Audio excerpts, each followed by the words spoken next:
Hello and welcome to PGurus channel. I'm your host Sree Iyer. Today is episode number 34 of News Capsule with Sridhar. Sridhar ji, namaskar and welcome to PGurus channel. Namaskaram and good morning on a very bright, sunny morning in Manhattan, but the temperatures can be deceptive, notwithstanding the glowing sun.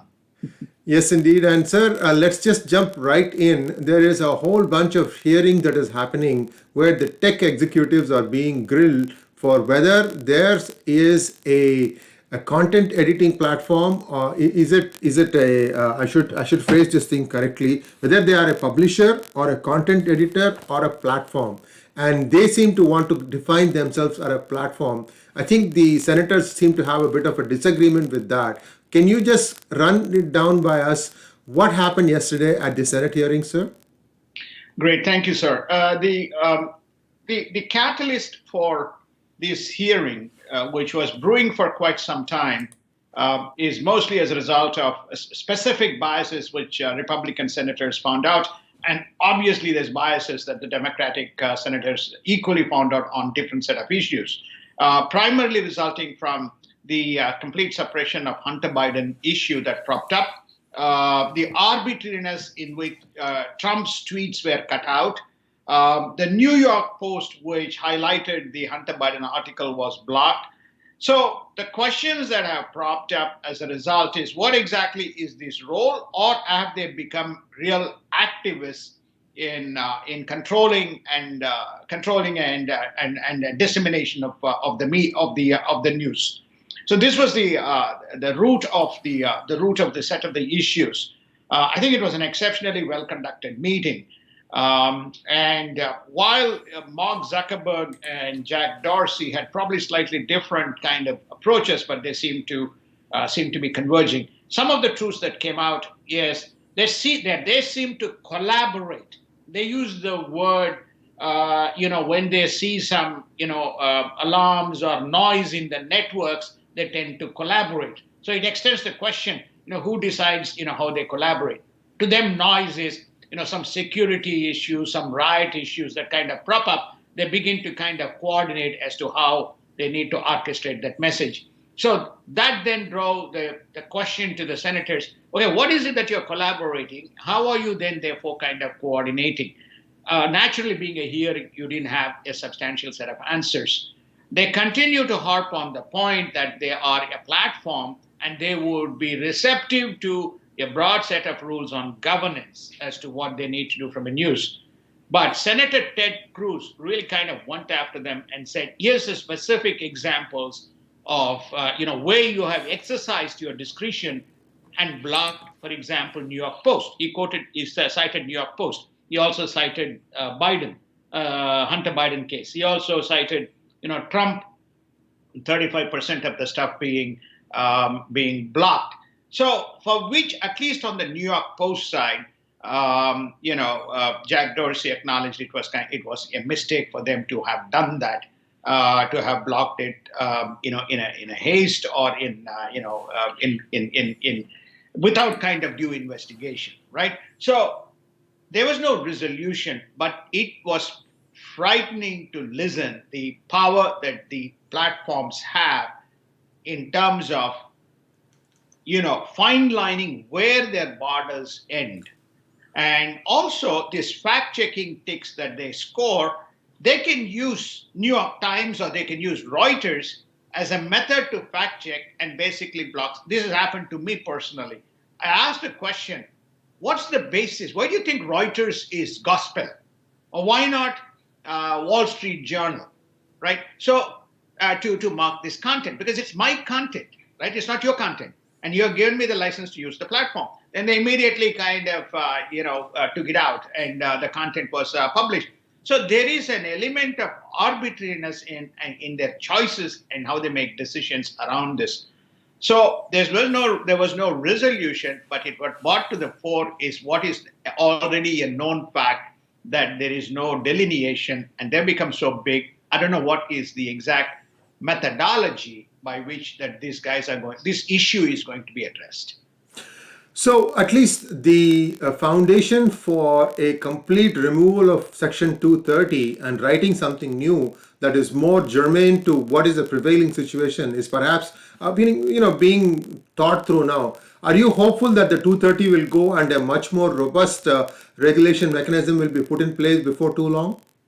Well, I think that it is, choosing between two extremes, right? You remove 230, that means you remove the indemnity against litigation and losses, right? So then what happens? You will see more litigation propping up to the extent the whole thing being, going into a kind of a chaotic mode. So you will often find that rules and governance in the United States has to be self-regulated and self-formed or arbitrated through their clients and customers and so on, rather than a government introduced regulatory framework. So I don't know 230 whether it will throw more deterrence on their part or whether it will throw more litigation in the process, stifling the platform. So we don't know. But at least 230 to some extent, at least even Clarence Thomas from Supreme Court has said it's time to revisit 230 because it was done in 1995 or 1996 when just the ISPs were getting formed. And that was done basically to see that the ISPs are not penalized because they're just merely the conduit or the node from which the content is distributed. Yes, sir. And let's now take a look at United States politics, the presidential election. A lot of things now starting to happen in various states. Pennsylvania had one lawsuit thrown out, but there are several more in play. Let's go state by state, sir. Quickly, you can choose the order of states. I would like to have Georgia last because that has the most significance, but I leave it to you as to how you choose it, sir. Why don't you run down a state by state situation on what is happening with vote counts? So I think that the states, if you take Pennsylvania, the specific jurisdiction, specific issue that was thrown out was around whether the supervisors or the monitors from Republican Party, whether they were denied or whether the distance of oversight was adequate. So that seems to have been kind of thrown out. Nevada is still moving around in terms of the validation and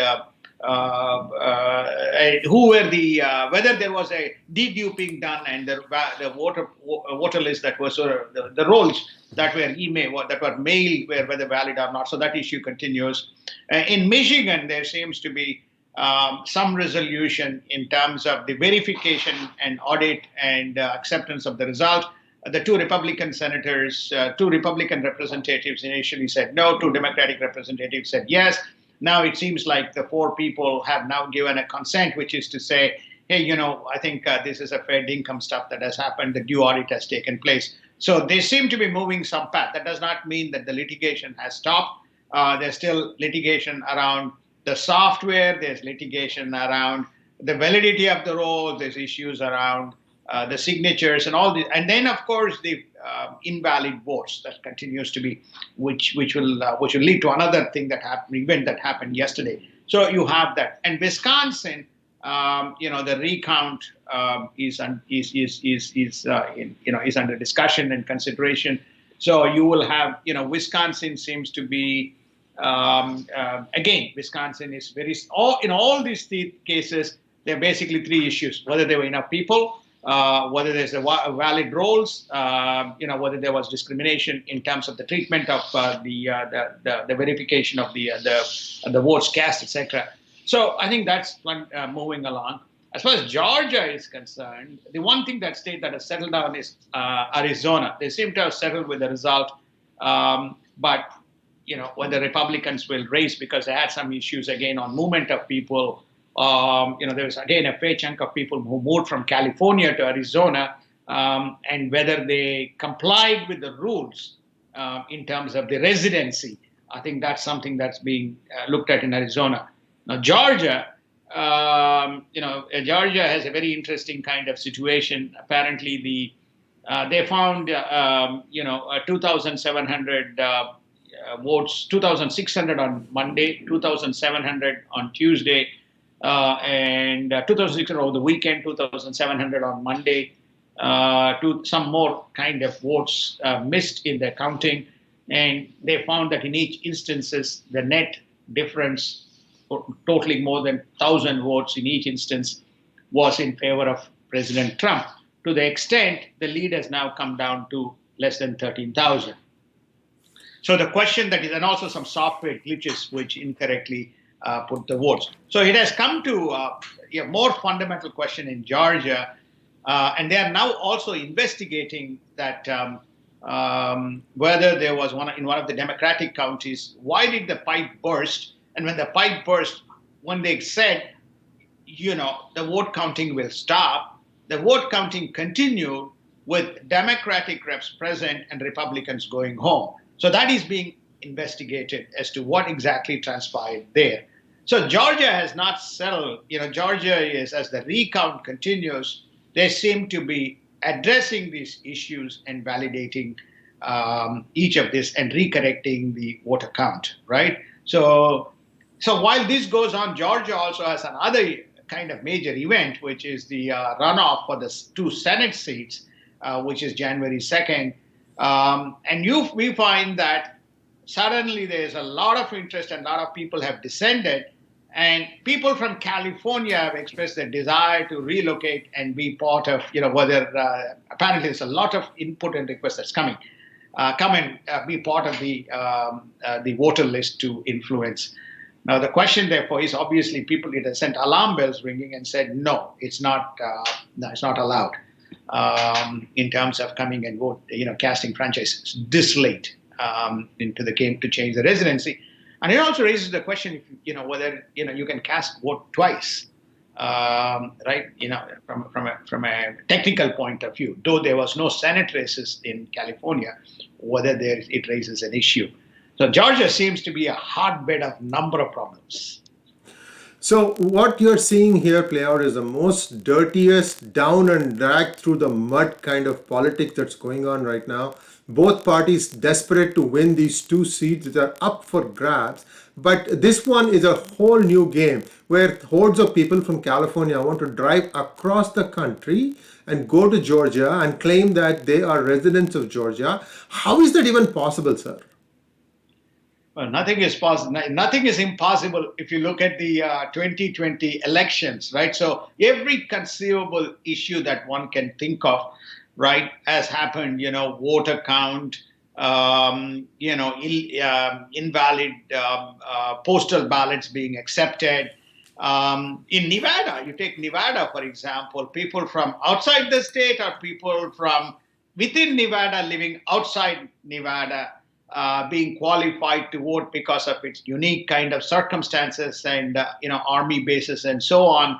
So what we are witnessing is for the first time, somebody says you should have been in the state for 60 days, you should have been in the state for 30 days, you should have been in the state and registered for 90 days. The other problem is each of these states have got their own unique nuances, which if it is not appropriately validated in terms of each vote, then it becomes problematic.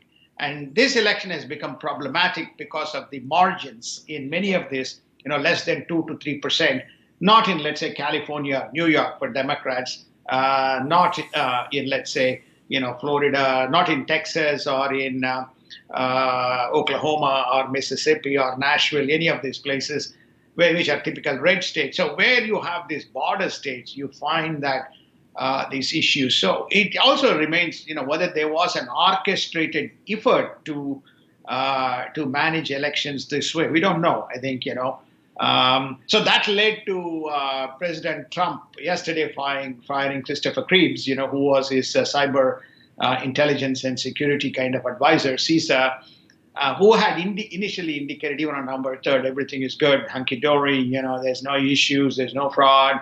But then as these issues prop up, so whether he received adequate intelligence input from national security or from CISA, or whether it led to the opposite, whether it was kind of people took it for granted. So these are the issues that, as you asked the question, whether how do you kind of, I think it raises 3 things. One is the electoral system is outdated in the United States that needs to be fixed. And second, it is not stress tested when the voting patterns swing from one side to another side. Number three, when you have this level of volume, how do you kind of monitor, manage the counting and certification in the at the voting centers to finally say it's done? Sir, let's take a quick look at markets. Viewers, we have a follow-up program at 9 p.m. IST, 11:30 a.m. EST on RCEP, in which we are going to discuss some other developments that is happening in the Pacific, South Pacific, Japan, Australia region. We will discuss that later. So quickly now, let's take a look at the figures from Target and the new shift in terms of focus for many of these companies. Why don't you tell us a little bit about the numbers that Target has put up, sir? Now, Target is a remarkable kind of a story, consistent with Walmart, and their sales is over the roof. The same store sales went up by 20% in Q3. The online sales went up by 155% relative to last quarter's 190%. The earnings went up. The revenues went up by about 9.9%. Earnings per share was through the roof. It's almost like 2.1 minute. Let me kind of make sure that I'm kind of reading you the correct number, saying the correct number. I'm just seeing. Okay, net sales was up 22.6 billion versus 20, which is roughly around 10%. The gross margin is, look at the gross margins, 30.57% versus 29.32%. It's like Apple story. Operating profits is 1.93 versus 1.18 billion, and earnings per share was 2.79 versus 1.6. It's almost $1.19, 50% kind of uptick in sales. Basically, what it says is that there is a concentration, and people familiar with brands and people familiar with value seems to be flocking. And the retail brands, especially the consumer staple, really has demonstrated that they can sustain. There was a paper published, which we'll tweet in PGurus by Walmart, which is to say the pandemic has changed completely the behavior of online consumption. So therefore, this whole concept of same-store sales may not be relevant as the online picks up momentum. Very similar to you have the social media platforms and the kind of tech infrastructure. Are we moving? The next sector that is moving towards concentration risks is retail, right? So who are the big retail today? The big retail today is Amazon. The big retail today is Walmart. The big retail today is Target. And the numbers reflect that story. And the consumer adoption also reflects the same story. That's all for now, viewers, and we'll be back in about 2.5 hours to talk in detail about RCEP. Thanks for joining. Please do not forget to subscribe and donate to PGurus channel. Thanks once again, Sree, and we'll talk to you tomorrow. In fact, I'll talk to you in about 2.5 hours time. Namaskar. Namaskar. Thank you, Ji.